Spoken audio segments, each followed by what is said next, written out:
നമസ്കാരം. കേരളത്തിൻ്റെ തെക്കേ അറ്റത്തുള്ള മണ്ഡലം പാറശാല.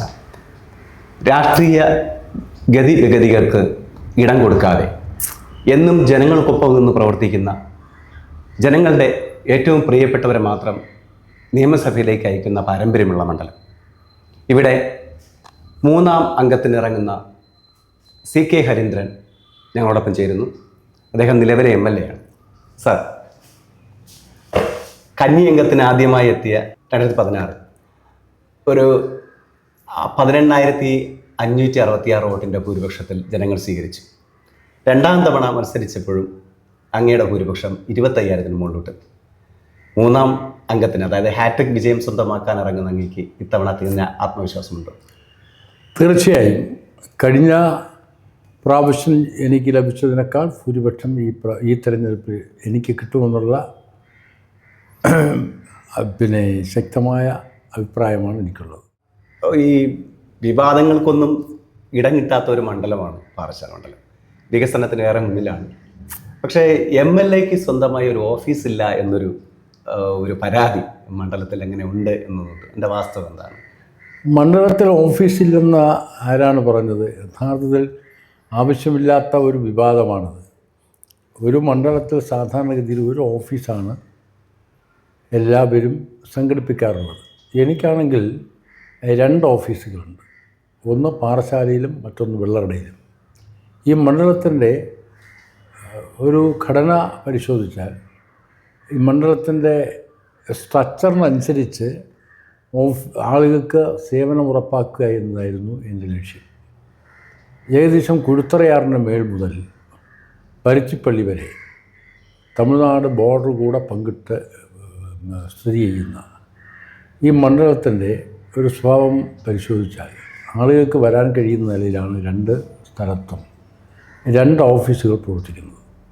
ഇവിടെ ഞാൻ ഈ ഓഫീസിൻ്റെ മുമ്പിലാണ് ഇരിക്കുന്നത്. അത് ആ ബോർഡ് ഇരിപ്പുണ്ട്, MLA ഓഫീസ്. ഇത് പാറശാല പോയാലും കാണാം. ഇവിടെ 2ഉം പാർട്ടി ഓഫീസ് കൂടെ പ്രവർത്തിക്കുന്നു എന്നുള്ളതൊരു കുറ്റമായി ഞാൻ കാണുന്നില്ല. ആ 2 ഓഫീസുകളിലും ഓഫീസ് സെക്രട്ടറിമാരുണ്ട്. ഈ 2നും പുറമെ ഈ 2 മണ്ഡലത്തിൻ്റെയും സെൻട്രൽ നിലയിൽ പ്രയോജനപ്പെടുത്താൻ കഴിയുന്ന നിലയിൽ ഓഫീസ് അല്ലെങ്കിലും എൻ്റെ വീടിൻ്റെ മേളിൽ പ്രവർത്തനം നടക്കുന്നുണ്ട്. അവിടെയും എൻ്റെ ഒരു PA ഇരുന്ന് ഫുൾ ടൈം പ്രവർത്തിക്കുകയാണ്, എൻ്റെ പേഴ്സണൽ അസിസ്റ്റൻ്റ് എന്ന നിലയിൽ. അങ്ങനെ ആക്ച്വലി ഔദ്യോഗികമല്ലെങ്കിലും 3 ഓഫീസിൻ്റെ പ്രവർത്തനവും ഈ മണ്ഡലത്തിലെ ജനങ്ങളുടെ സേവനത്തിന് ഉപകരിക്കുന്നതായിട്ടുള്ള വസ്തുതയാണ് യഥാർത്ഥമായുള്ളത്. ഇത് ഒരു മണ്ഡലത്തിലൊരു ഓഫീസെന്ന് പറയുന്നത് എവിടെയെങ്കിലും ഒരു ഓഫീസ് തുടങ്ങി വെച്ചാൽ ഈ ആളുകൾക്ക്, ബഹുജനങ്ങൾക്ക് വരാനുള്ള സൗകര്യം കൂടെ വേണ്ടേ? ഈ മണ്ഡലം 2-3 ദിശയിലാണ് കിടക്കുന്നത്. മറ്റൊരു മണ്ഡലം പോലെയല്ല. കണ്ണംകുഴി, അമരവള മുതൽ കുഴുത്തരയാറിൻ്റെ മേൽ വരെയുണ്ട്. അതെ അതെ. നെയ്യാറ്റിൻകര, ഞാൻ താമസിക്കുന്ന നെയ്യാറ്റിൻകരയാണ്.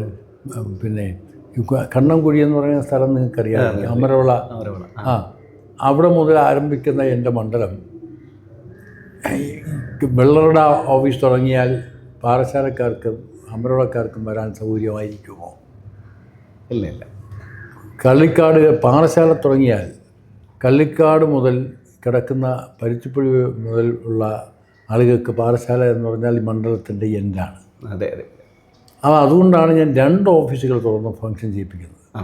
പുറമേ MLAയുടെ വീട്ടിൽ വരാവുന്നവർക്ക് വരാനും, വന്നാൽ അവിടുന്ന് തന്നെ മറ്റു സൗകര്യങ്ങൾ ഒരുക്കാനും വേണ്ടി ഒരു പ്രത്യേകം ഒരാളിനെ അവിടെയും ഞാൻ ഇരുത്തിയിട്ടുണ്ട്.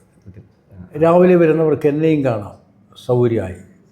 യഥാർത്ഥ ഈ മണ്ഡലത്തിലെ ആളുകൾക്ക് വരാൻ സൗകര്യം പാറശാലക്കാർക്കും നെയ്യാറ്റിൻകര വരാനാണ് സൗകര്യം, കള്ളിക്കാടുകാർക്കും വരാൻ സൗകര്യമാണ്, അമ്പൂരിയൊക്കെ. അതെ.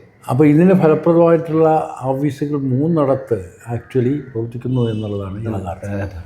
അപ്പോൾ നമ്മൾ നേരത്തെ സംസാരിച്ചതുപോലെ നമ്മൾ വിവാദങ്ങളെ കുറിച്ച് പറയുന്നത്, ഇപ്പം സമൂഹ മാധ്യമങ്ങളിലാണ് ഇപ്പോൾ സാധാരണയായിട്ട് എല്ലാ പ്രചാരണങ്ങളും വിവാദങ്ങളൊക്കെ കൊഴുക്കുന്നത്.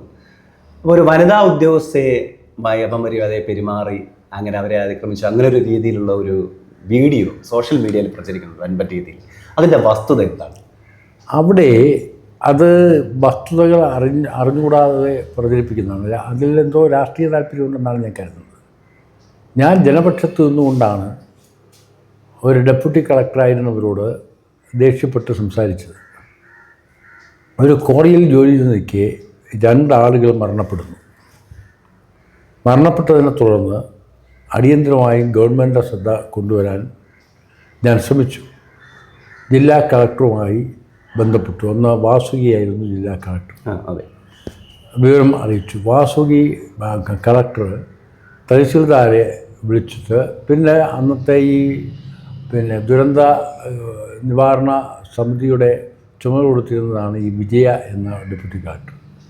അവരുമായി ബന്ധപ്പെട്ട് സ്ഥലത്ത് പോയി കാര്യങ്ങൾ റിപ്പോർട്ട് അടിയന്തരമായി നൽകണമെന്ന് ആവശ്യപ്പെട്ടു. ഞാൻ ആവശ്യപ്പെട്ട പ്രകാരമാണ് കളക്ടർ അവരെ നിർദ്ദേശിക്കുന്നത്. ആ ഉദ്യോഗസ്ഥയും നെയ്യാറ്റിൻകര തഹസീൽദാരായിരുന്ന കൂട്ടുകാരൻ ബാബു എന്ന് പറയുന്ന 2 പേരും കൂടെ വന്ന് ഈ സ്ഥലത്ത് പോകാതെ റെസ്റ്റ് ഹൗസിൽ ഒളിച്ചിരിക്കുകയാണ്. ഞാൻ കളക്ടറുമായി സംസാരിച്ചിട്ട് അടിയന്തരമായി ഇൻക്വസ്റ്റ് തയ്യാറാക്കി ബോഡി മറവ് ചെയ്യാനും മറ്റു ആനുകൂല്യങ്ങൾ അടിയന്തരമായ കുടുംബത്തിൻ്റെ നിലനിൽപ്പിനുള്ള ആനുകൂല്യം നൽകണമെന്നും ആവശ്യപ്പെട്ടു. ബോഡിയുമായി വന്നപ്പോൾ കളക്ടറെ ഞാൻ വിളിച്ചു. ഇവരാരും സ്ഥലത്ത് വന്നിട്ടില്ല, എന്ത് ചെയ്യണമെന്ന് ചോദിച്ചപ്പോൾ കളക്ടർ പറഞ്ഞു, ഞാൻ അയച്ചു കഴിഞ്ഞിട്ട് രാവിലെ അയച്ചതാണ്, ഇതുവരെ വന്നില്ലേ എന്ന സംശയം മുന്നോട്ട് പ്രകടിപ്പിച്ചു. പറഞ്ഞു വന്നിട്ടില്ല. അവസാനം ഈ ബോഡി വരാൻ സമയത്ത് ഞാൻ വീണ്ടും തഹസീൽദാരെ വിളിച്ചപ്പോൾ അവർ 2 പേരും കൂടെ റെസ്റ്റ് ഹൗസിലിരിക്കുകയാണ്, നെയ്യാറ്റിൻകര റെസ്റ്റ് ഹൗസിൽ. വളരെ പെട്ടെന്ന് ഞാൻ കയറത്തവരോട് പറഞ്ഞു, വളരെ പെട്ടെന്ന് സ്ഥലത്ത് പോകണം, നാട്ടുകാർ മുഴുവൻ ഈ കാര്യത്തിൽ പ്രതിഷേധമായി നിൽക്കുകയാണ്. അവിടെ ഉദ്യോഗസ്ഥരാണ് പോകേണ്ടത്, ഇതിൻ്റെ സാങ്കേതിക ഉദ്യോഗസ്ഥന്മാരാണ്, ഇത് ചുമതല കൊടുത്തവരൊക്കെയാണ് പോകേണ്ടത്. കളക്ടർ ചുമതലപ്പെടുത്തിയവരല്ലേ, ഇതിനൊന്നും പോയില്ല, നിങ്ങൾ അടിയന്തരമായി പോകണം. ഞവരവിടെ എത്തി. ഞാനും മാരായമുട്ടൊന്ന് ജംഗ്ഷനിലെത്തി. അപ്പോൾ നാട്ടുകാരെല്ലാം കൂടെ വളരെ പ്രൊവക്കേഷനായി ബോഡി തടഞ്ഞു. റോഡിൽ വെച്ച് 2 ബോഡിയും റോഡിൽ വെച്ച് 1000-ലേറെ ആളുകൾ വന്നു കൂടുകയും വലിയ ശക്തമായ പ്രതിഷേധം രേഖപ്പെടുത്തുകയും ചെയ്തു. അപ്പോൾ ഡെപ്യൂട്ടി കളക്ടറും തഹസീൽദാരും അവിടെ വന്നു. ആ ഡെപ്യൂട്ടി കളക്ടറോട് ആളുകൾ പറഞ്ഞു, എന്താണ് പ്രതിവിധി, കളക്ടർ വരുത്തണം. ഈ കാര്യം അവരോട് പറഞ്ഞപ്പോൾ അവർ പറഞ്ഞു, രാവിലെ കളക്ടറും ഞങ്ങളും എല്ലാം കൂടി ഇരുന്ന് MLA കൂടി ഇരുന്ന് 1 ലക്ഷം രൂപ വീതം ഈ 2 കുടുംബത്തിനും ക്വാറിക്കാരോട് വാങ്ങിക്കൊടുക്കണമെന്ന് പറഞ്ഞു. ഈ വിവരം ഞാൻ അറിഞ്ഞതുമില്ല, ഇങ്ങനെ ചർച്ചയും ചെയ്തിട്ടില്ല. ഇവരങ്ങ് തൽക്കാലം ഇവരുടെ മുമ്പിൽ രക്ഷപ്പെടാൻ വേണ്ടി ഇത് പറഞ്ഞപ്പോൾ ആളുകൾ വളരെ പ്രൊവക്കേറ്റീവായി. ഇവർക്ക് നേരെ എടുത്തു ചാടി. ഒരു ആക്രമണ സ്വഭാവം വരുന്നു എന്ന് കണ്ടപ്പോൾ ഞാൻ ഈ ഡെപ്യൂട്ടി കളക്ടറെ രക്ഷിക്കാൻ വണ്ടിയിൽ നീ ഇവിടെ നിൽക്കണ്ടെന്ന് പറഞ്ഞിട്ട് ഞാൻ കയർത്ത് വണ്ടി കയറ്റി അവിടുന്ന് രക്ഷപ്പെടുത്തുകയാണ് ചെയ്തത്. നാട്ടുകാരായതുകൊണ്ട് ഞാൻ MLA അവരോട് കയർത്ത് വർത്തമാനം പറഞ്ഞപ്പോൾ അവർ സാറ്റിസ്ഫൈഡായി. അതെ, തീർച്ചയായിട്ടും ഒരു സംഘർഷം യഥാർത്ഥത്തിൽ ആ സംഘർഷാവസ്ഥയും എൻ്റെ സാന്നിധ്യത്തിൽ ഒരു ഡെപ്യൂട്ടി കളക്ടർ നേരെ ജനങ്ങളുടെ ഒരു കയ്യേറ്റം വരികയാണെങ്കിൽ ഉണ്ടാകാവുന്ന ഭവിഷ്യത്ത് മനസ്സിലാക്കിയിട്ടാണ് തീർച്ചയായിട്ടും ഞാൻ ബുദ്ധിപൂർവ്വം ഇവരെ വണ്ടിയിൽ കയർത്ത് വണ്ടി കയറ്റി പറഞ്ഞയച്ചത്. ഇത് അവർക്ക് മനസ്സിലായില്ല. അവരുടനെ ആരെ വിളിച്ചിട്ട് എന്നെ കയർത്ത് വർത്തമാനം പറഞ്ഞു, ദേഷ്യപ്പെട്ടതൊക്കെ പറഞ്ഞു. അതിനെടുത്തിട്ട് ഒരു MLAക്ക് കൊള്ളാമോ എന്ന നിലയിൽ ചാനലുകൾ ഈ വാർത്തയെ ഹൈലൈറ്റ് ചെയ്തു. ഇതാണ് സംഭവിച്ചു. പിറ്റേ ദിവസം ഞാൻ കളക്ടറും ഈ വിജയ് എന്ന് പറഞ്ഞ അവരും കൂടെ ഇരുന്നപ്പോൾ മാധ്യമക്കാരെല്ലാം വന്നു. അപ്പോൾ ഞാൻ അവരോടൊരു ചോദ്യം ചോദിച്ചു. പുലിമടയിലെത്തിയ ഒരാൾ ഇരയ്ക്ക് നേരെ ഓടി വരുന്ന പുലിയുടെ മുമ്പിൽ നാം ഇരയെ രക്ഷിക്കണമെങ്കിൽ ഇരയ്ക്ക് മേൽ നമ്മൾ വേണം ചാടി വീഴാൻ. പുലിക്ക് നേരെ നമ്മൾ ചാടി വീണാൽ നമ്മളും ആക്രമിക്കപ്പെടപ്പെടും. അതുകൊണ്ട് ഞാൻ ബുദ്ധിപരമായി ഇത് ചെയ്തു. അപ്പോൾ അവരെന്നോട് ചോദിച്ചത്, ഇത് അവർക്ക് മനസ്സിലായോ? ഞാൻ പറഞ്ഞു, ആ മനസ്സിലാക്കാത്തതിൻ്റെ ഉത്തരവാദിത്വം എനിക്കല്ല, ഞാൻ അങ്ങനെ രക്ഷപ്പെടുത്തുകയാണ് ചെയ്തതെന്ന് മാധ്യമങ്ങളോട് പറഞ്ഞു. അപ്പോഴാണ് മാധ്യമങ്ങൾക്ക് കാര്യം മനസ്സിലായത്. അതിനുശേഷം നാളിതുവരെ ആ മാധ്യമങ്ങൾ അതിനെക്കുറിച്ച് ഒന്നും പറഞ്ഞിട്ടില്ല. അതെൻ്റെ പ്രായോഗിക അനുഭവത്തിൽ നിന്നുകൊണ്ട് ഞാൻ പറഞ്ഞതാണ്.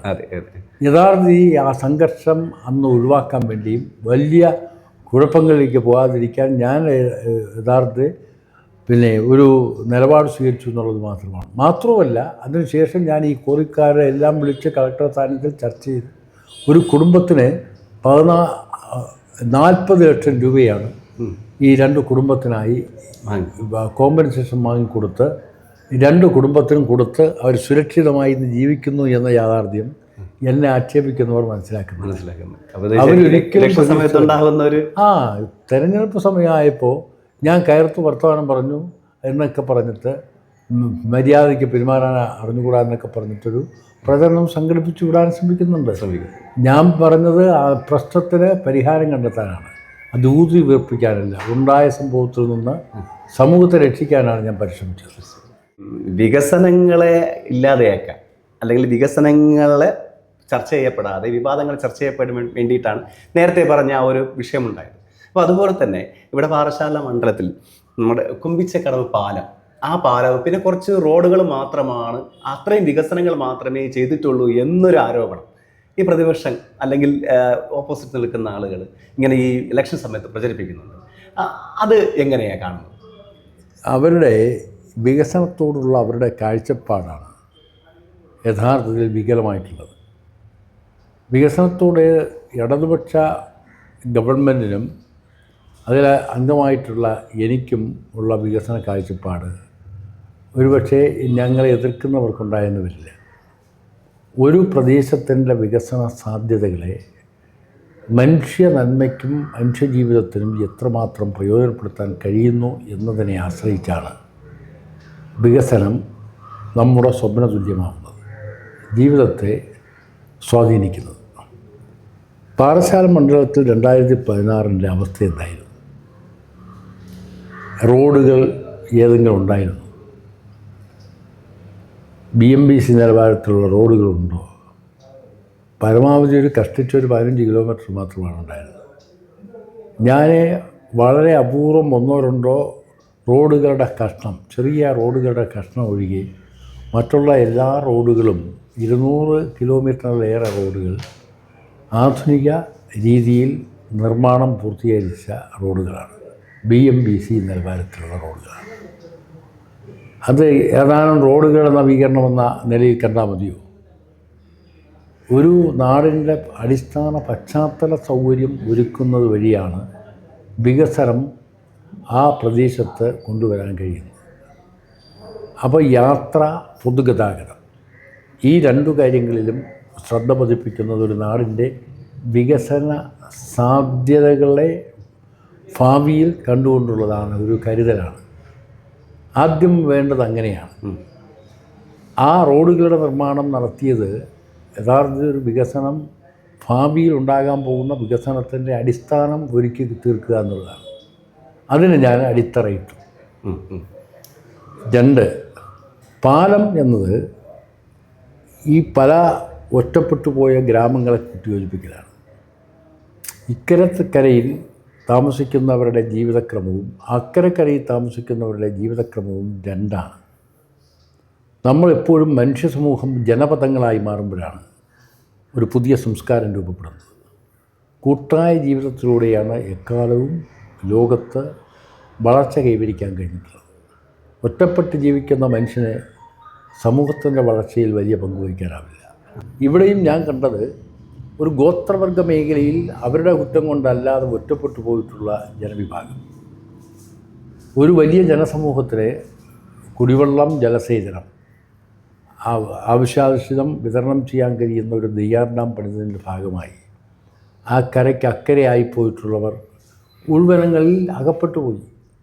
എന്നാൽ ആ ഡാം ചെയ്തത് ഗുണമല്ലേ ചോദിച്ചാൽ ഗുണമാണ്. ഗുണം ഒരു വലിയ ജനസമൂഹത്തിന് കുടിവെള്ളവും കൃഷിക്കും ആവശ്യമായ വെള്ളം കൊടുക്കുന്നു എന്നുള്ളതാണ് പ്രത്യേകത. അങ്ങനെ ഒരു വലിയ ജനസമൂഹത്തിന് ഒരു ആനുകൂല്യം ലഭിച്ചപ്പോൾ അതിൽ നിന്ന് അതിൻ്റെ ദോഷഫലങ്ങളെത്തിയ ഒരു വിഭാഗം ആളുകൾ ഉൾവനങ്ങളിൽ അകപ്പെട്ടു പോയി, നദിക്കക്കരയായിപ്പോയി. അവരെ നമുക്ക് ഈ സൗകര്യം കിട്ടിയതുകൊണ്ട് ആ വിഭാഗത്തെ തള്ളിപ്പറയലാണോ? ആ ജനജീവിതത്തെയും നമ്മുടെ ഈ നഗരജീവിതത്തിലേക്ക് ബന്ധിപ്പിക്കുക എന്നുള്ളതാണ് പ്രധാനം. എത്ര സംഖ്യയുണ്ടെന്നുള്ളതല്ല. അവരന്ന് അങ്ങനെ ഒരു കോൺട്രിബ്യൂട്ട് ചെയ്യാതിരുന്നെങ്കിൽ ഇന്ന് നമ്മൾ അനുഭവിക്കുന്ന നേട്ടം കൈവരിക്കാനാവും. ജലസേചനവും കുടിവെള്ളവും നമുക്ക് കിട്ടുമോ? ഇല്ല, നടക്കില്ല. അപ്പോൾ അങ്ങനൊരു നേട്ടം കൈവരിച്ചവർ എന്ത് ചെയ്യണം? ഞങ്ങൾക്ക് വേണ്ടി സഫർ ചെയ്ത ജനവിഭാഗത്തെ കൂടെ നമ്മുടെ ജീവിതത്തോട് അടുപ്പിക്കാൻ എന്തെങ്കിലും ചെയ്യണം.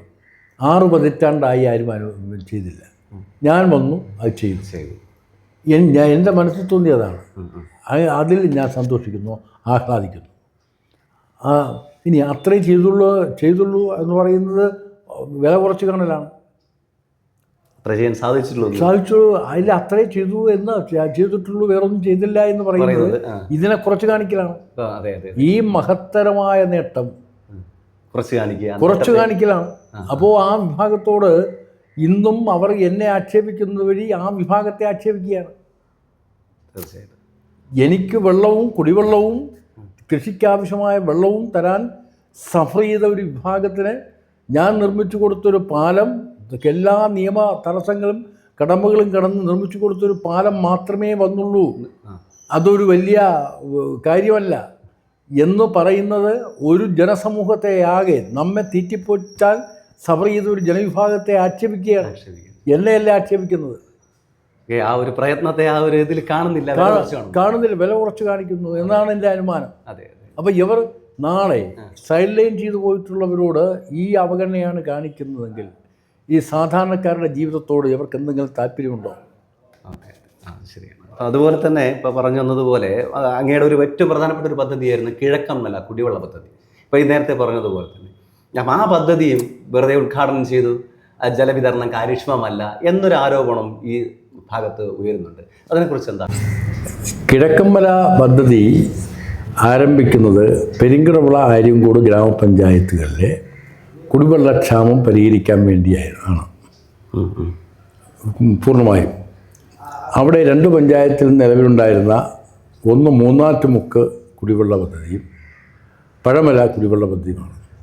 ഈ 2 പദ്ധതിയും ആവശ്യമായിട്ടുള്ള ജലവിതരണത്തിന് സൗകര്യമൊരുക്കുന്നതല്ല. മാത്രമല്ല നദിയിൽ നിന്ന് വെള്ളം ടാങ്കിൽ കയറ്റി ക്ലോറിൻ ഇട്ട് വെള്ളം ശുദ്ധീകരിച്ച് വിതരണം ചെയ്യുന്ന ഒരു രീതിയായിരുന്നു ഉണ്ടായിരുന്നത്. പലപ്പോഴും ഈ കുടിവെള്ളം മലിനജലമായിട്ടാണ് വരാറുള്ളത്. ക്ലോറിൻ ഇട്ടാൽ മാത്രം വെള്ളം ശുദ്ധീകരിക്കപ്പെടുന്നില്ല. താൽക്കാലികമായ അണുമുക്തമാക്കി കൊടുക്കാമെന്നുള്ളതേ ഉള്ളൂ. സഫീഷ്യൻ്റായിട്ടുള്ള വെള്ളവുമില്ല, ജലസ്രോതസ്സും കുറവാണ്. ഇതിനാണ് ഒരു സമഗ്രമായ പദ്ധതി. മൂന്നാറ്റുമുക്ക് കിണർ കുറേ കൂടെ ഡീപ്പൺ ചെയ്ത് വികസിപ്പിച്ച് കിഴക്കമ്മലയിലേക്ക് ടാങ്ക് കയറ്റി പഴമലയിൽ മറ്റൊരു ടാങ്ക് പണിത് ഇവിടെ നിന്ന് പഴമലയ്ക്കും എത്തിച്ച് ലിങ്ക് ചെയ്ത് ഈ 2 പഞ്ചായത്തിലും സഫീഷ്യൻ്റായ വെള്ളം വിതരണത്തിനുള്ള പദ്ധതി കൊണ്ടുവരുന്നത്. അത് കൊണ്ടുവരുമ്പോൾ ആറ്റിൽ ഒഴുകി വരുന്ന വെള്ളം മാത്രം ടാങ്കിൽ നിറച്ച് ക്ലോറിനിട്ട് വിതരണം ചെയ്താൽ അത് ഗുണകരമായ വെള്ളമായിരിക്കില്ല, ശുദ്ധജലമായിരിക്കില്ല. അതുകൊണ്ട് ആധുനിക ശാസ്ത്ര സാങ്കേതിക വിദ്യകൾ ഉപയോഗിച്ച് ഈ വെള്ളത്തെ 3-4 രീതിയിൽ ഫിൽട്ടർ ചെയ്ത് അവസാനത്തെ മണലിലൂടെ ഒഴുകിയെത്തുന്ന വെള്ളത്തിൽ ഓക്സിജൻ കൂടെ കടത്തിവിട്ട് ആ വെള്ളത്തിലുള്ള ഓക്സിജൻ്റെ അളവ് ക്രമപ്പെടുത്തി തികച്ചും ശുദ്ധമായ വെള്ളം വിതരണം ചെയ്യാനുള്ള ഒരു പദ്ധതിയാണ്. ആ നിലയിലാണ് ആ പ്രവൃത്തി ആരംഭിച്ചത്.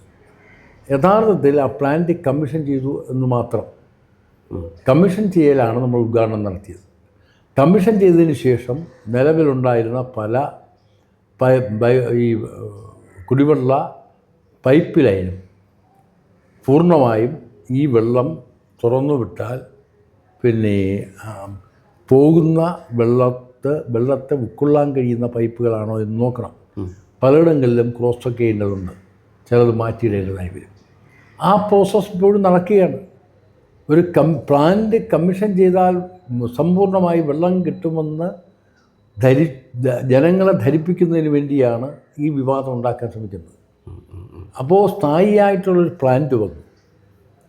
ഈ 4-5 ഫിൽട്ടറേഷൻ നടന്ന് ശുദ്ധീകരിച്ച് വെള്ളം ക്രമമായി എത്തും. അതിൻ്റെ ഒരു പ്രോസസ്സ് പൂർത്തിയാവുന്നത് വരെ ഒരു കാലവിളംബം ഉണ്ടാകുമെന്നുള്ളത് സ്വാഭാവികമാണ്. തീർച്ചയായിട്ടും അതൊരു സ്വാഭാവികമായ കാലയളവാണ്. അല്ലാതെ ഇപ്പോൾ ടാങ്ക് വെള്ളം വിതരണം ചെയ്തതിന് ശേഷം പൈപ്പ് ലൈൻ ഇടാൻ പറ്റുമോ? പ്രോജക്റ്റ് കൊണ്ടുവരാൻ പറ്റുമോ? ഇല്ല. ആദ്യം ഏത് കാര്യം ചെയ്യണം? ജലസ്രോതസ് ഏതാണെന്ന് നോക്കണം. ആ ജലസ്രോതസ് റിസർവ് ചെയ്യാനുള്ള ടാങ്കുകൾ വേണം. ആ ടാങ്കുകളിൽ വെള്ളം നിറച്ച് വേണമെങ്കിൽ ഇതിനു മുമ്പ് വേണം ചെയ്യായിരുന്നു. പിന്നെ ഫിൽട്ടറേഷനാണ്. അത് 4-5 രീതിയിലാണ് ഫിൽട്ടർ ചെയ്യുന്നത്. അതിന് പ്രത്യേകം മെഷീനറിയാണ്. ഇന്ന് ലോകത്തുള്ള ഏറ്റവും ആധുനികമായിട്ടുള്ള ഫിൽട്ടറേഷൻ സംവിധാനമാണ് അവിടെ കൊണ്ടുവന്നിട്ടുള്ളത്. സിംഗപ്പൂർ മോഡലാണ് ശുദ്ധജലം കൊടുക്കാൻ. അങ്ങനെ വന്നപ്പോൾ ഇതിൻ്റെ കാലതാമസം വരുന്നുണ്ട്. സ്വാഭാവികമാണത്. അത് ഏതു കാര്യവും ചെയ്താൽ ജനങ്ങൾക്ക് അതിൻ്റെ ഗുണം ലഭിക്കണമെങ്കിൽ അതിൻ്റെ പ്രോസസ്സ് പൂർത്തിയാക്കണ്ടേ, ഫിനിഷ് ചെയ്യണ്ടേ? തീർച്ചയായിട്ടും. അല്ലെങ്കിൽ വെറും ഒരു സാധാരണ നമ്മൾ ഉദ്ദേശിക്കുന്ന ഗുണഫലം കിട്ടില്ല. തീർച്ചയായിട്ടും അത് തന്നെയാണ്. അതുപോലെ തന്നെയാണ് ആരോഗ്യ മേഖല. അപ്പോൾ സാധാരണക്കാരൻ്റെ ഉണ്ടാകുന്ന ഒരു ആരോഗ്യ പ്രശ്നത്തിന് അവന് ഒരു ആശ്വാസം കൊടുക്കുന്നതാണ് നമ്മുടെ സർക്കാർ ആശുപത്രികൾ. ഇപ്പം നമ്മൾ പാറശാലയിലെ താലൂക്ക് ഹെഡ് ആശുപത്രി, ആ ആശുപത്രി നല്ല രീതിയിൽ വികസിപ്പിച്ചിട്ടുണ്ട്. പക്ഷേ ഒരു ആരോപണത്തിൻ്റെ കാര്യം പറയുകയാണ്, അത് ഉദ്ഘാടനം ചെയ്തു. പക്ഷേ രോഗികൾക്ക് അതിൻ്റെ അടിസ്ഥാന സൗകര്യങ്ങൾ വികസിപ്പിക്കുന്നതിന് വേണ്ടിയുള്ള പദ്ധതികളൊന്നും ഉണ്ടായിട്ടില്ല. അങ്ങനെ ഒരു ആരോപണവും സാധാരണ വരുന്നുണ്ട്. ഞാൻ ചോദിച്ചോട്ടെ, താലൂക്ക് ആശുപത്രിയാണോ നമ്മൾ ഉദ്ഘാടനം ചെയ്തത്? അതാണ് അടിസ്ഥാനപരമായുള്ള ധാരണ. പക്ഷേ പാറശാല താലൂക്ക് ആശുപത്രി അല്ല ഉദ്ഘാടനം ചെയ്തത്. താലൂക്ക് ആശുപത്രി അവിടെ നിലവിലുണ്ട്. ആശുപത്രിയുടെ പ്രവർത്തനം നടക്കുന്നുണ്ട്. ആശുപത്രിയുടെ എല്ലാ കഴിഞ്ഞ കാര്യങ്ങൾ പ്രവർത്തിച്ചതുപോലെ എല്ലാം നടക്കുന്നുണ്ട്. ഞാനവിടെ ചെയ്തത് ഒരു താലൂക്ക് ആശുപത്രിക്ക് ആവശ്യമായ അടിസ്ഥാന സൗകര്യമില്ല. അങ്ങനെ അടിസ്ഥാന സൗകര്യം വിപുലമാക്കുന്നതിന് വേണ്ടിയാണ് ഞാനൊരു പദ്ധതി കൊണ്ടുവന്നത്. അത് ആ നിലയിൽ തന്നെയാണ് കെട്ടിട നിർമ്മാണമെല്ലാം പൂർത്തിയാക്കിയത്. ആശുപത്രി അവിടെ അപ്പോഴും പ്രവർത്തിക്കുകയാണ്. പുതിയ ആശുപത്രിയല്ല തുടങ്ങിയത്. ഈ അടിസ്ഥാന സൗകര്യം ഒരുക്കുന്നതിൻ്റെ ഭാഗമായി അവിടെ ഒരു 4-5 നില ബിൽഡിംഗ് വന്നു. ആ ബിൽഡിങ്ങിനകത്ത് എന്തൊക്കെയാണ് നമ്മൾ കൊണ്ടുവരേണ്ടത് എന്നതിനെ സംബന്ധിച്ച് ആദ്യം ഒരു ഡിസൈൻ തയ്യാറാക്കി. ആ ഡിസൈനിൻ്റെ അടിസ്ഥാനത്തിൽ ഒരു എസ്റ്റിമേറ്റ് പ്രിപ്പയർ ചെയ്തു. ആ എസ്റ്റിമേറ്റിന് ഫസ്റ്റ് ഫേസ് 164 കോടി രൂപയുടെ പദ്ധതിയാണ് അതിൻ്റെ. അതിൽ ഫസ്റ്റ് ഫേസിൻ്റെ പൈസ അനുവദിച്ച് തുക കൊണ്ടുവന്നില്ല, ഇപ്പം കൂടി കൂട്ടി എല്ലാം കൂടി 19 കോടി രൂപയ്ക്കകത്തായി. അതിൻ്റെ ബിൽഡിംഗ് പൂർത്തിയാക്കി. ആ ബിൽഡിംഗ് ആര് ഉദ്ഘാടനം ചെയ്തു? മുഖ്യമന്ത്രി. ഉദ്ഘാടനം ചെയ്തതിന് ശേഷം ഇനി എന്ത് ചെയ്യണം? ഈ കെട്ടിടം ഏതൊക്കെ ആവശ്യത്തിന് വിനിയോഗിക്കണം, അതിനകത്ത് എന്തെല്ലാം മെഡിക്കൽ എക്യുപ്മെൻറ്റ്സ് ഇൻസ്റ്റാൾ ചെയ്യണം, അതിനെ സംബന്ധിച്ചിടത്തോളം എന്ത് ചെയ്യണം? ഇൻറ്റേർണൽ അറേഞ്ച്മെൻറ്റ്സിനെ സംബന്ധിച്ചിടത്തോളം അവിടുത്തെ HMCയും സാങ്കേതിക വിദഗ്ധന്മാരും കൂടി ചർച്ച ചെയ്ത് തീരുമാനിച്ചതിന് ശേഷം കാഷ്വാലിറ്റി എവിടെ, OP എവിടെ, OT ഓപ്പറേഷൻ തിയേറ്റർ എവിടെ, ഈ കാര്യങ്ങളെ സംബന്ധിച്ച് തീരുമാനിക്കണം. ഓരോന്നോരോന്നായി അത് കെട്ടിടത്തിനകത്ത് ഇൻസ്റ്റാൾ ചെയ്യണം. അപ്പോൾ മെഷീനറി എല്ലാം വന്നു.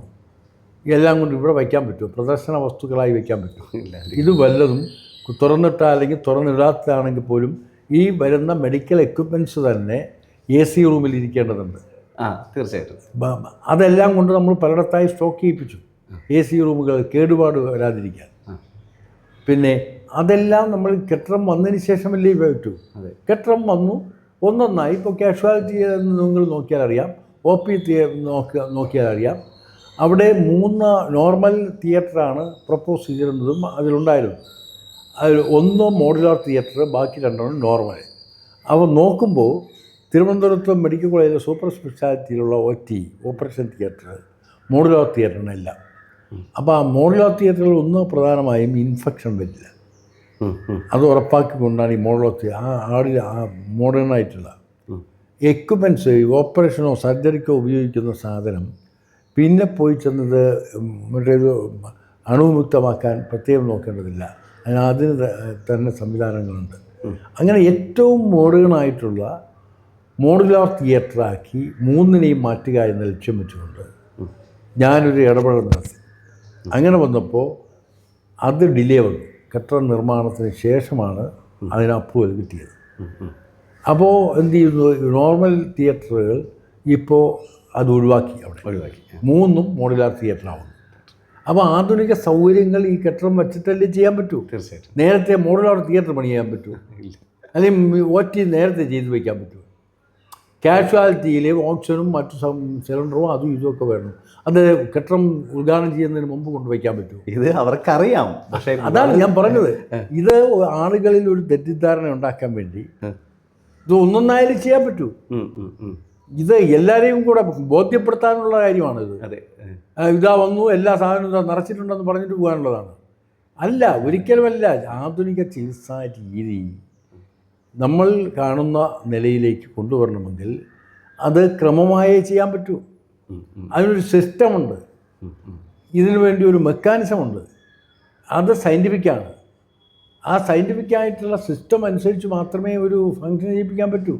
ഇല്ലെങ്കിൽ അപകടം വരും. നാളെ അതുമായി ബന്ധപ്പെട്ട് എന്തെങ്കിലും പ്രശ്നങ്ങൾ ഉണ്ടായാൽ ആര് മറുപടി പറയും? അതെ അതെ, തീർച്ചയായിട്ടും തീർച്ചയായിട്ടും. ഇത് ഇവർ പറയണതിൻ്റെ ഈ വിമർശനം കേട്ടുകൊണ്ട് നമ്മളെല്ലാം കൂടി വാരിയിട്ട് എല്ലാം റെഡിയാക്കിയിട്ടുണ്ടെന്ന് പറയലാണോ?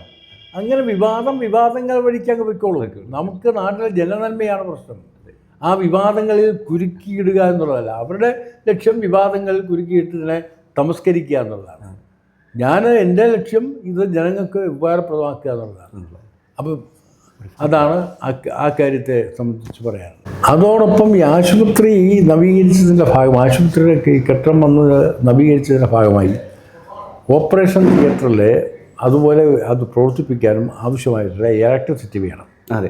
നിലവിലുണ്ടായിരുന്ന ഇലക്ട്രിസിറ്റി പോരാ, വോൾട്ടേജ് പോരാ. അപ്പോൾ വോൾട്ടേജിൻ്റെ ക്ഷാമമുണ്ട്. അപ്പോൾ തിയേറ്റർ ഒക്കെ 3 സർജറി തിയേറ്ററൊക്കെ ഒരു ദിവസം പ്രവർത്തിക്കണമെങ്കിൽ ആവശ്യമായിട്ടുള്ള വോൾട്ടേജ് വേണം. അപ്പോൾ ഇലക്ട്രിസിറ്റിയുടെ കുറവ് കാരണം അഡീഷണലായി ട്രാൻസ്ഫോർമർ വേണം. അഡീഷണൽ ട്രാൻസ്ഫോർമർ പിന്നീടാണ് ഇത് നോക്കുമ്പോഴാണ് അറിയുന്നത് നിലവിലുള്ള കറണ്ട് കൊണ്ട് വോൾട്ടേജ് കൊണ്ട് പ്രവർത്തിപ്പിക്കാനാവില്ല. അഡീഷണലായി ഫണ്ട് കൊണ്ടുവന്ന് ആ വോൾട്ടേജ് ക്ഷാമം കൂടെ പരിഹരിച്ച് സ്ഥായിയായിട്ടുള്ള പരിഹാരം ഉണ്ടാക്കാനുള്ള ഒരു കാലതാമസം വന്നിട്ടുണ്ട്. അത് സ്വാഭാവികമാണ്. കെട്ടിടം വയ്ക്കുന്നതിന് മുമ്പും ഈ പ്രവർത്തനം ആരംഭിക്കുന്നതിന് മുമ്പും വോൾട്ടേജ് പോരാ എന്ന് കാണലല്ല. തുടങ്ങുമ്പോഴാണ് നമുക്ക് എക്സ്പീരിയൻസിൻ്റെ അടിസ്ഥാനത്തിൽ മനസ്സിലാവും. അതിപ്പോൾ കൊണ്ടുവന്ന് അത് ഫിനിഷ് ചെയ്തിട്ടുണ്ട്. KCB 45 ലക്ഷത്തോളം രൂപ അഡീഷണലായി കൊണ്ടുവന്ന് ആ വോൾട്ടേജ് ക്ഷാമം പരിഹരിച്ചിട്ടുണ്ട്. അവിടെ നമുക്ക് 2040 വരെയോ ഒക്കെ പോയാലും വോൾട്ടേജിൻ്റെ ക്ഷാമം വരാത്ത നിലയിൽ പുതിയ വോൾട്ടേജ് സംവിധാനം കൊണ്ടുവന്നിട്ടുണ്ട്. അത് ശരി. ഇപ്പോൾ പറഞ്ഞപ്പോഴേ ഒരു കാര്യം മനസ്സിലാവുന്നത്, വിവാദങ്ങൾ എന്ന് പറഞ്ഞ് വെറുതെ പറയുന്നതാണ് എന്ന് ജനം തിരിച്ചറിഞ്ഞിട്ടുണ്ട്. അതിൻ്റെ തെളിവാണ് ഞങ്ങൾ ഈ തെരഞ്ഞെടുപ്പുമായി ബന്ധപ്പെട്ട് ഞങ്ങൾ തിരുവനന്തപുരത്തെ പല മണ്ഡലങ്ങളിലും ഞങ്ങളുടേതായിട്ടുള്ള സാമ്പിൾ സർവേ ഒക്കെ ഞങ്ങൾ എടുക്കാനായിട്ട് പോയിട്ടുണ്ടായിരുന്നു. അപ്പോൾ പാറശാല മണ്ഡലത്തിൽ ഞങ്ങൾ സർവേക്ക് വന്ന സമയത്ത് വളരെ ഒരു ഞെട്ടിക്കുന്ന അല്ലെങ്കിൽ ഞങ്ങൾ ആശ്ചര്യപ്പെടുത്തുന്ന തരത്തിലുള്ള ഒരു അനുഭവമാണ് ഞങ്ങൾക്കുണ്ടായത്. അതിൽ പ്രധാനപ്പെട്ട കാര്യം എന്ന് പറയുന്നത്, കക്ഷി രാഷ്ട്രീയ ഭേദമല്ല, ഇലക്ഷൻ സമയത്ത് ഒരുപാട് രാഷ്ട്രീയമായിട്ടുള്ള അതിപ്രസരം ഉണ്ടാകുമല്ലോ. ഈ രാഷ്ട്രീയമായിട്ടുള്ള ചിന്താഗതി, വ്യത്യസ്ത ചിന്താഗതിയിൽ നിൽക്കുന്ന ആളുകൾ പോലും അവരുടെ ഇടയിൽ പോലും CK മൂന്നാമത് വരണം, ഇവിടുത്തെ MLA തുടരണം എന്നുള്ളൊരു ആഗ്രഹം വരുന്നുണ്ട്. അതുമാത്രമല്ല, ഇപ്പം അടുത്തിടെ നടന്ന കേരളത്തിലെ പ്രമുഖമായിട്ടുള്ളൊരു മാധ്യമം നടത്തിയ കേരളത്തിലെ മികച്ച MLA-മാരിൽ 3ാം സ്ഥാനം അങ്ങേക്കായിരുന്നു. അപ്പോൾ സാധാരണ കേരളത്തിലെ 140 MLA-മാരുടെ പേരുകൾ പറയാൻ പറഞ്ഞാൽ പോലും സാധാരണക്കാരന് അത് എത്ര പെട്ടെന്നൊന്നും പറയാൻ പറ്റില്ല. പഠിച്ചു വയ്ക്കേണ്ട ആവശ്യമില്ല. കാരണം ചിലർ ഏറ്റവും കൂടുതൽ മന്ത്രിമാരും അങ്ങനെയൊക്കെ ഉള്ളവരെ മുഖ്യധാരയിൽ ശോഭിച്ച് നിൽക്കുന്ന ഒരാൾ, അങ്ങനെയുള്ള പേരുകളാണ് അവരുടെ ഉള്ളിൽ നിൽക്കുന്നത്. പക്ഷേ എന്നാൽ പോലും കേരളത്തിലെ ജനങ്ങളുടെ ഇടയിൽ പാറശാല മണ്ഡലത്തിൽ തെക്കേ അറ്റത്തുള്ള ഒരു മണ്ഡലമായിട്ടുള്ള പാറശാലയിൽ CK എന്ന് ചുരുക്കപ്പേരിൽ അറിയപ്പെടുന്ന ഒരു MLA-യുടെ പ്രവർത്തനങ്ങൾ, ഏറ്റവും മികച്ച MLA-മാരിൽ 3ാം സ്ഥാനത്ത് അവർ നൽകി സ്വീകരിച്ചു എന്ന് പറയുമ്പോൾ ഇതിൻ്റെയൊക്കെ പിന്നിലുള്ള അല്ലെങ്കിൽ ഇതിൻ്റെ യഥാർത്ഥ കാരണം എന്തായിട്ടാണ് അങ്ങ് കരുതുന്നത്? അത് ഞങ്ങളുടെ ഒരു കൂട്ടായ അധ്വാനമാണ്. മണ്ഡലത്തിൻ്റെ വികസനത്തിൻ്റെ കാര്യത്തിൽ ഒരിക്കലും ഒരു രാഷ്ട്രീയ താല്പര്യം പ്രത്യേകമായി പുലർത്തിപ്പോന്നിരുന്നില്ല. MLA എന്ന നിലയിൽ എൻ്റെയും കൂടാതെ എൻ്റെ സഹപ്രവർത്തകർ, ഓഫീഷ്യലായിട്ടുള്ള ഒരു ടീം തന്നെ എൻ്റെ ജീവനക്കാരായും കൂടെയുണ്ട്. അവരുടെയും നാട്ടിൽ എന്നിൽ വിശ്വാസമർപ്പിച്ച ബഹുജനങ്ങളുടെയും ഒരു കൂട്ടായ പരിശ്രമത്തിൻ്റെ ഭാഗമാണ് ഈ വികസന സ്വപ്നങ്ങൾ യാഥാർത്ഥ്യവൽക്കരിച്ചത്. ഞാനൊരു ഉദാഹരണം പറയാം. ഈ പാറശാല മുതൽ പരുത്തിപ്പള്ളി വരെയാണല്ലോ എൻ്റെ മണ്ഡലം. സ്വാഭാവികമായും ഈ തമിഴ്നാടിനെ ബന്ധിപ്പിക്കുന്നത്, അതിർത്തി പങ്കിടുന്നത്. ഇതുവഴിയാണ് ഒരു മലയോര ഹൈവേ സ്റ്റാർട്ട് ചെയ്യാൻ കഴിയുന്നത്. ഒരു 31-32 കിലോമീറ്റർ ദൂരം വരും. ഒരല്പം ഒരു 1-1.5 കിലോമീറ്റർ തമിഴ്നാട് ഒഴികെയും മറ്റുള്ള എല്ലാം പാറശാല മണ്ഡലത്തിലാണ്. ആ റോഡിൻ്റെ വീതി കൂട്ടലുമായി ബന്ധപ്പെട്ട് മലയോര ഹൈവേ ഗവൺമെൻറ് ഒരു തീരുമാനമെടുത്തു. മലയോര ഹൈവേക്ക് കോമ്പൻസേഷൻ കൊടുത്ത് വസ്തു എടുക്കേണ്ടതില്ല. ജനസാന്ദ്രത കുറവാണല്ലോ മലയോര ഹൈവേ. അപ്പോൾ അവരിൽ നിന്ന് സ്വമേധയാ ഭൂമി പ്രതിഫലം പറ്റാതെ ആളുകൾ വിട്ടുതരാനുള്ള സാധ്യതയുണ്ട് എന്ന നിഗമനത്തിൽ നിന്നുകൊണ്ട് കോമ്പൻസേഷൻ കൊടുക്കാതെ ഭൂമി ഏറ്റെടുത്ത് തരാൻ കഴിയുന്ന മണ്ഡലങ്ങളുണ്ടെങ്കിൽ അവിടുത്തെ ജനപ്രതിനിധികൾ ഇടപെട്ടാൽ അത്രയും പെട്ടെന്ന് പണം തരാം റോഡ് നിർമ്മാണം പൂർത്തിയാക്കാൻ എന്ന ഗവൺമെൻറ് തീരുമാനം എൻ്റെ ശ്രദ്ധയിൽപ്പെടുത്തി. ഞാൻ അത് വെച്ചുകൊണ്ടാണ് മലയോര ഹൈവേ ഈ പരുത്തിപ്പള്ളി മുതൽ നേരെ പാറശാല വരെയായി മാറ്റിയത്. ഈ മണ്ഡലത്തിൻ്റെ യഥാർത്ഥി സാമാന്യം അതിൻ്റെ വിസ്തൃതി രേഖപ്പെടുത്തുന്നതാണ് മലയോര ഹൈവേ. അതിൽ നമുക്ക് നൽകിയ സ്ഥലം ഒരു നയാ പൈസ പ്രതിഫലം വാങ്ങാതെ ജനങ്ങൾ 12 മീറ്ററുകൾ റോഡ് നിർമ്മിക്കാൻ അവസരം നൽകി എന്നതാണ് ഏറ്റവും പ്രധാനപ്പെട്ട കാര്യം. ഒരു നയാ പൈസ കോമ്പൻസേഷൻ വാങ്ങിയില്ല. വാങ്ങാത്ത മറ്റൊന്നുകൊണ്ടല്ല, ഈ കാര്യം നേരിട്ട് ആളുകളോട് പറഞ്ഞു. ഒരു 10-400 പേരെങ്കിലും ഞാൻ നേരിട്ട് കണ്ടിരിക്കും. അങ്ങനെ അവരുടെ സമ്മതം വാങ്ങിക്കൊണ്ടാണ് അവർ വിട്ടുതന്ന ഭൂമിയിൽ കൂടെ ചേർത്താണ് ഈ റോഡ് നിർമ്മാണം നടത്തിയത്. മലയോര ഹൈവേ യഥാർത്ഥത്തിൽ ഏറെക്കുറെ സാധ്യമാക്കിയത് അങ്ങനെയാണ്. അത് സമൂഹവും ഞാനും എൻ്റെ ടീമും കൂടെ ചേർന്ന് നടത്തിയിട്ടുള്ള ഒരു കഠിനമായ അധ്വാനത്തിൻ്റെ പ്രതിഫലമാണ്. അവരുടെ കൂടെ പിന്തുണ നൽകുമ്പോൾ സ്വാഭാവികമായും നമ്മുടെ വികസനം അർത്ഥപൂർണ്ണമാകും. ബഹുജനങ്ങളുടെ പിന്തുണ ഇല്ലാത്ത വികസനം അർത്ഥപൂർണ്ണമല്ല. അതാണ് ഈ ആളുകളുടെ ഇടയിൽ നിലനിൽക്കുന്നത്. അവർക്കൂടെ ഇൻവോൾവ്മെൻറ്റ് വന്നപ്പോഴാണ് ഇതിനെ പ്രകീർത്തിക്കാൻ അവർ തുടങ്ങിയത്. മനസ്സിലായില്ല? തീർച്ചയായിട്ടും അവർക്കിത് ബോധ്യമുള്ളതാണ് നേരിട്ട് ഈ പ്രവൃത്തിയിൽ. അപ്പോൾ പിന്നെ എങ്ങനെയാണ് അവർക്കൂടെ ഇൻവോൾവ്മെൻ്റ് ആയ ഒരു വികസനത്തിൽ ഈ മോശം എന്നെങ്ങനെയാണ് അവർക്ക് പറയാൻ കഴിയും? അപ്പോൾ ആ ഒരു ജനങ്ങളുടെ ആയിട്ടുള്ള ഇൻട്രാക്ഷൻ അല്ലെങ്കിൽ അവരെ കൂടെ ഉൾപ്പെടുത്തുന്ന ആ ഒരു രീതിയാണ് ഈ പറഞ്ഞ നേട്ടത്തിൻ്റെ പിന്നിലുള്ളത്.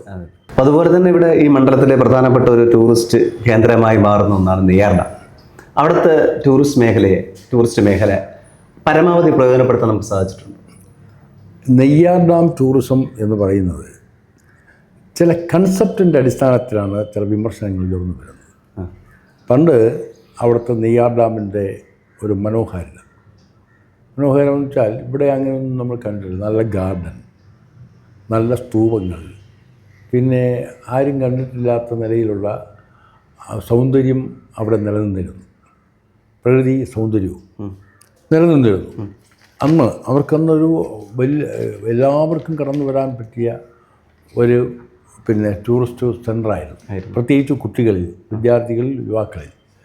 നെയ്യാർ ഡാമിൻ്റെ അതിൽ നിന്ന് ഒഴുകി വരുന്ന കനാലൂരിൽ നല്ല പരൽമീൻ വളർത്തുമായിരുന്നു. ആ പരൽമീൻ കളിക്കുന്നത് കാണാൻ തന്നെ ഒരു മനോഹരമായ ഒരു കാഴ്ചയായിരുന്നു പരൽമീൻ. അങ്ങനെയൊക്കെ ഉള്ളൊരു പ്രത്യേകതരം മനോഹാരിത നിലനിന്നിരുന്നു. പക്ഷേ ഇന്ന് സൗന്ദര്യ സങ്കല്പങ്ങളിൽ മനുഷ്യന് മാറ്റം വന്നു. എല്ലാ കാലവും ഒരു മനുഷ്യൻ്റെ അല്ലെങ്കിൽ ഒരു സമൂഹത്തിൻ്റെ സൗന്ദര്യ സങ്കല്പങ്ങൾ ഒന്നാകണമെന്നില്ല. പുതിയ സൗന്ദര്യ സങ്കല്പങ്ങൾ രൂപപ്പെടും. പുതിയ സൗന്ദര്യ സങ്കല്പങ്ങൾക്കൊത്ത് ഡാം ഉയർന്നില്ല എന്നുള്ളത് വിമർശനപരമാണ് തന്നെയാണ്. ആ സൗന്ദര്യ സങ്കല്പങ്ങൾ നമുക്ക് കണ്ടെത്താൻ കഴിയണം. അതിന് ആഴത്തിലുള്ളൊരു പഠനം വേണ്ടി വരും. ഇത് അങ്ങനെ ഒരു ആഴത്തിലുള്ളൊരു പഠനത്തിൽ കൂടെ മാത്രമേ നെയ്യാർ ഡാമിൻ്റെ വികസനം ഭാവിയിൽ ജനങ്ങൾ ആഗ്രഹിക്കുന്ന മുതൽ ഉയർത്തിയെടുക്കാനാവും. ഇത് പലപ്പോഴും ഒരു ടൂറിസ്റ്റ് ഡെസ്റ്റിനേഷൻ ഒരു നിശ്ചിതമായ കാലയളവ് വരെ നിൽക്കും. അതിൽ മാറ്റം വന്നില്ലെങ്കിൽ പിന്നെ അനുഭൂതി ഉണ്ടാവില്ല കാണാൻ. അപ്പോൾ പുതിയ തലമുറയുടെ വീക്ഷണം, അവരുടെ സൗന്ദര്യ സങ്കല്പങ്ങൾ നമ്മൾ പഠിക്കേണ്ടതായി വരും. ഞാൻ നിലവിലുള്ളതിനെ നിലനിർത്തിക്കൊണ്ട് വികസനം ഒരുക്കാനൊരു പരിശ്രമം നടത്തി. ആ പരിശ്രമം പൂർണ്ണമായും വിജയിച്ചില്ല. ചില പദ്ധതികൾ പൊളിഞ്ഞുപോയി. പിന്നെ അത് റീടെൻഡർ ചെയ്യേണ്ടി വന്നു.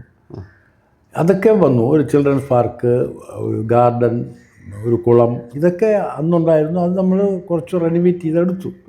പക്ഷേ ജനങ്ങളുടെ സൗന്ദര്യ സങ്കല്പത്തിനൊത്ത് ഉയർന്നില്ല.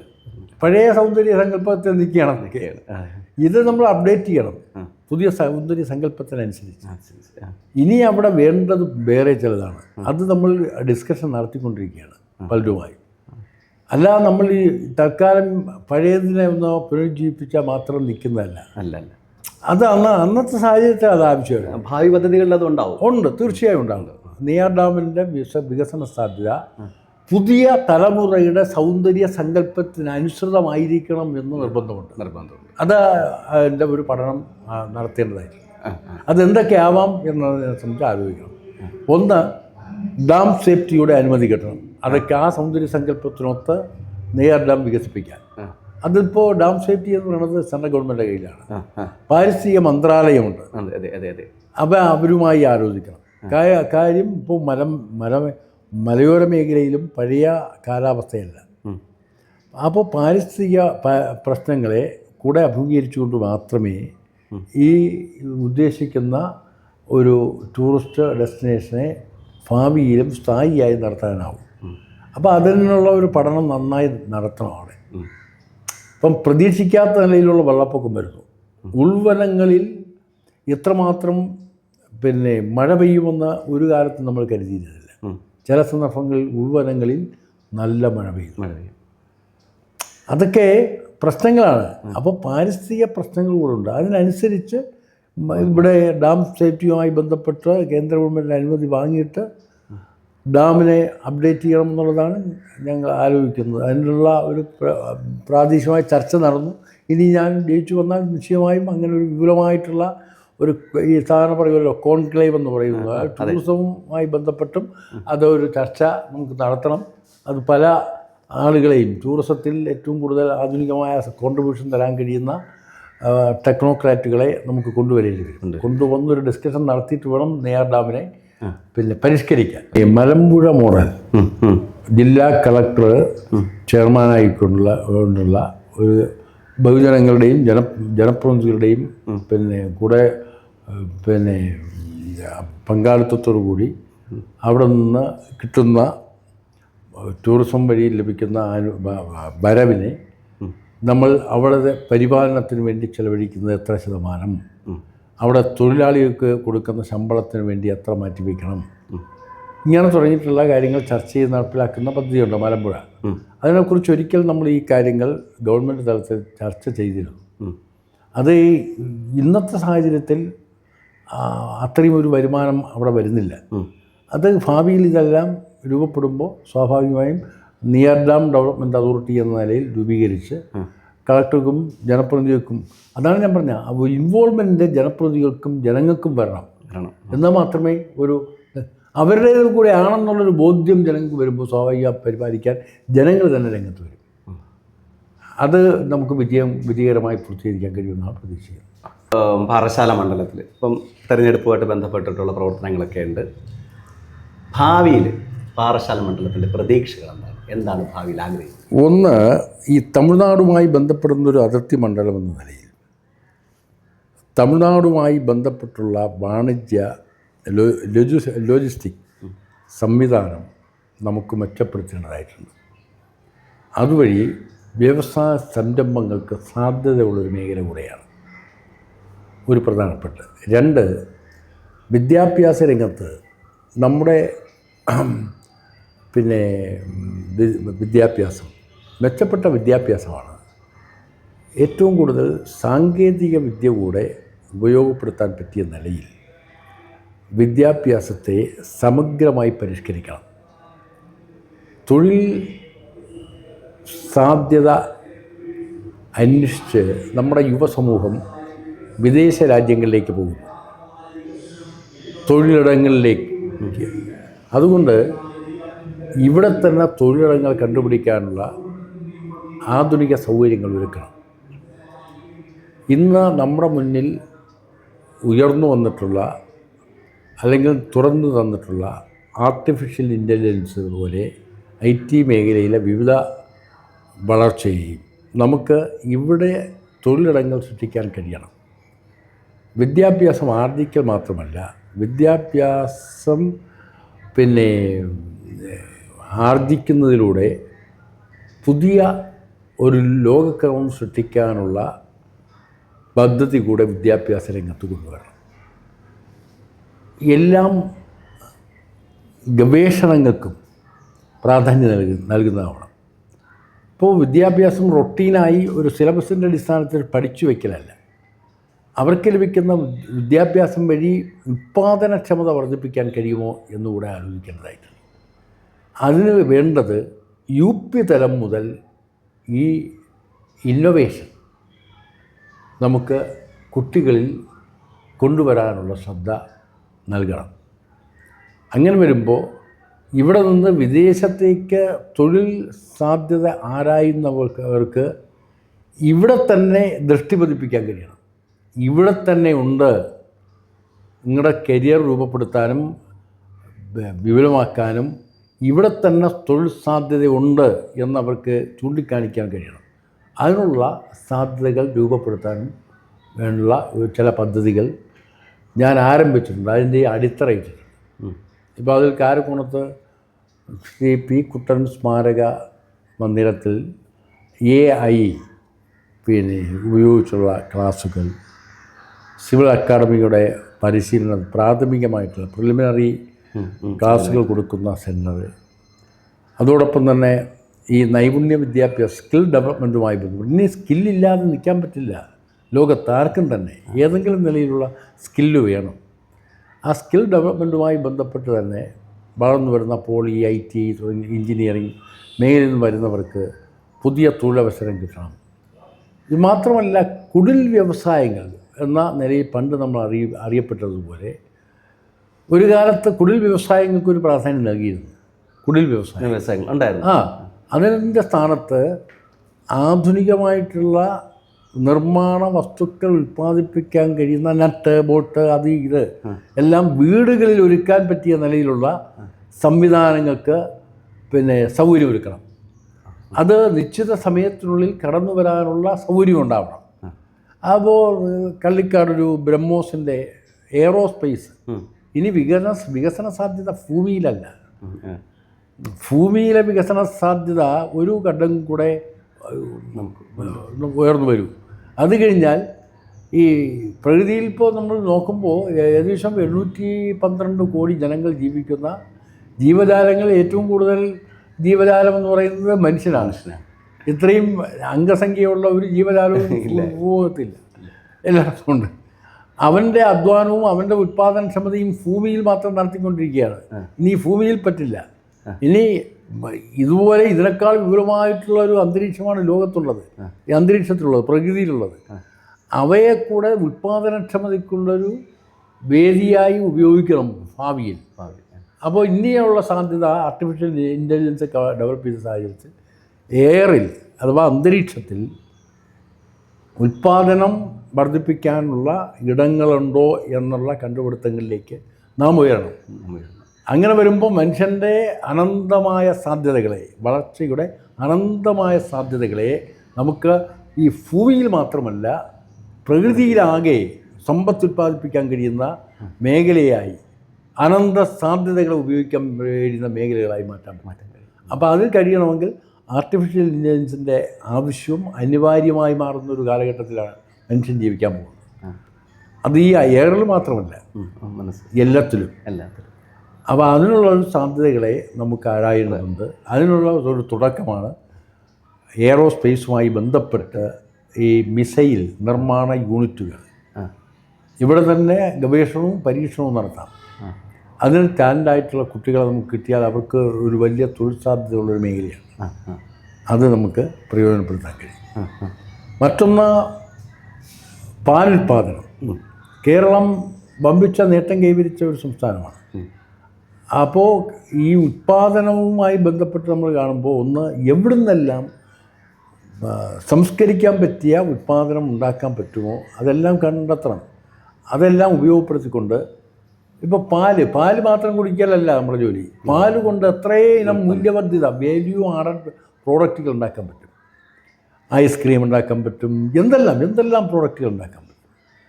അതെല്ലാം ഇവിടെ ഭൂമിയിൽ ഉൽപ്പാദിപ്പിക്കുന്നവയെ വാല്യൂ ആഡഡ് മൂല്യങ്ങളായി ഉയർത്താൻ കഴിഞ്ഞാൽ ഇത് ഒരു കാർഷിക മേഖലയായതുകൊണ്ട് സ്വാഭാവികമായും ഇതിനെയൊക്കെ നമുക്ക് പ്രയോജനപ്പെടുത്തി തൊഴിലവസരങ്ങൾ കണ്ടെത്താനാവും. മൂല്യവർദ്ധിത ഉൽപ്പന്നങ്ങളെന്ന് പറയുമ്പോൾ വ്യവസായ യൂണിറ്റുകളാണ്. അപ്പോൾ കാർഷിക വ്യവസായ സംരംഭങ്ങളെ കണക്ട് ചെയ്യാം. ഇവിടെ നിന്ന് അങ്ങോട്ടേക്ക് സപ്ലൈ ചെയ്യുക, അവിടെ നിന്ന് പുതിയതായി ഇങ്ങോട്ട് സപ്ലൈ ചെയ്യുക. കമ്പോളങ്ങളെ വിപുലമാക്കാം, കമ്പോളത്തെ വിപുലമാക്കാം. അതാണ് ആ കാര്യത്തിൽ ചെയ്യാൻ ഉദ്ദേശിക്കുന്നത്. അങ്ങനെ ഈ മണ്ഡലത്തെ വിദ്യാഭ്യാസപരം, ഉൽപ്പാദനക്ഷമത, നൈപുണ്യ വിദ്യാഭ്യാസം, ഉന്നത പഠനരംഗം, ബേസിക് യു പി തലം മുതൽ ഇത് അപ്ലൈ ചെയ്യാൻ കഴിയണം കുട്ടികളിൽ. അങ്ങനെ വരുന്ന ഒരു തലമുറ കുറച്ചുകൂടെ കഴിയുമ്പോൾ നമ്മളെയൊക്കെ എടുത്തുമറിച്ച് നമ്മുടെ ഭൗതിക ശേഷിയുടെ എത്രയോ ഇരട്ടി ഭൗതിക ശേഷിയുള്ള ഒരു തലമുറയെ നമുക്ക് ഈ സമൂഹത്തിന് സംഭാവന ചെയ്യാനാവും. അങ്ങനെയുള്ള ഭാവി തലമുറയുടെ കരുതലുകൂടെ നമ്മൾ ലക്ഷ്യം വയ്ക്കുകയാണ്. വികസനം വാക്കുകളിലല്ല പ്രവൃത്തിയിലാണ് ഉണ്ടാകേണ്ടത് എന്ന് ശഠിക്കുന്ന ഒരാൾ, ജനങ്ങളെ ചേർത്ത് നിർത്തി ജനങ്ങളുടെ വികാരം കണക്കിലെടുക്കാതുള്ള ഒരു വികസനവും വികസനമാകില്ല എന്ന് വിശ്വസിക്കുന്ന ഒരാൾ, അതാണ് CK ഹരീന്ദ്രൻ. ഒരു ഹാട്രിക് വിജയത്തിലേക്ക് എത്താൻ പോകുന്ന അദ്ദേഹത്തിന് ഈ ഒരു ദിവസം ഈ തിരക്കുകൾക്കിടയിലും വളരെ കുറച്ച് ദിവസം മാത്രമേ ഉള്ളൂ, ഒരു 4 ദിവസം മാത്രമേ തിരഞ്ഞെടുപ്പിനായിട്ടുള്ളൂ. ആ ദിവസത്തിനിടയിലും തിരക്കിനിടയിലും നമ്മളോടൊപ്പം ചിലവഴിച്ചതിന്, അദ്ദേഹത്തിൻ്റെ പ്രതീക്ഷകൾ പങ്കുവച്ചതിന് ഒരുപാട് നന്ദി. എല്ലാവിധ ആശംസകളും നേരുന്നു. ഇന്നത്തെ ദിവസം തന്നെ എന്നോടൊരു അഭിമുഖത്തിന് വേണ്ടി കടന്നു വന്ന ജനചിന്ത ന്യൂസ് ചാനലിൻ്റെ പ്രതിനിധിക്ക് എൻ്റെ ആശംസകൾ. എൻ്റെ കാഴ്ചപ്പാടുകൾ, വികസനത്തെക്കുറിച്ചുള്ള എൻ്റെ കാഴ്ചപ്പാടുകൾ ഞാൻ നിങ്ങളോട് പങ്കുവച്ചിട്ടുണ്ട്. എല്ലാവർക്കും ഈസ്റ്റർ ആശംസകൾ നേരുന്നു.